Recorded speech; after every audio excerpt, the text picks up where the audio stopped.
Hi, Lou Manfredini, Ace's Home Expert, and in this video, we're going to show you 3 different uses for a reciprocating saw. So a reciprocating saw like this is really a saw designed to do a bunch of different kind of rough cutting. This is not necessarily a precision tool. It's very powerful. This particular one is a cordless unit, part of the Milwaukee line. And what you use this tool for is really dependent on the type of blade that you put into it. Now, the idea behind this tool is the blade goes back and forth, and you can see that you hold it with 2 hands to be able to utilize this tool. Now, on this particular one, it has a keyless system for putting the blade in and out. Right here, there's a spring-loaded catch that you put your thumb on that actually opens up the end of this to allow you to put a blade in. So if I'm going to take this long blade inside here and I'm going to open up this clip, now that blade is secure inside the tool. Now this particular blade would be used for rough cutting of 2x4s or even plunge cutting. If you were doing some demo to a wall, you could take this tool and use that in that application.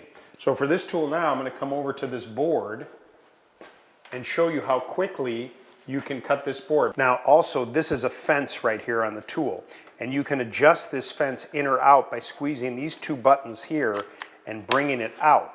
When you're using a reciprocating saw, it's a good idea to place that fence against the material that you're working with so that all of the force is on the tool and the blade going back and forth, and you limit the amount of movement of the tool.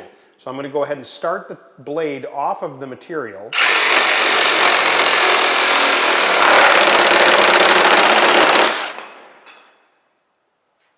And you can see that this is a rough tool. It's very strong, so you have to really hold on tightly when you're doing this. Now, if you want to cut metal, then we're going to change the blade.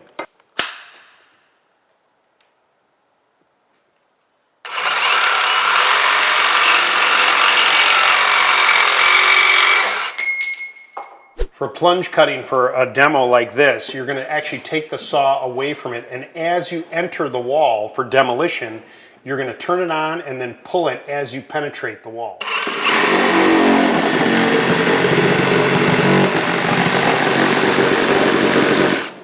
Next up, 3 ways to use a jigsaw, or do you say saber saw?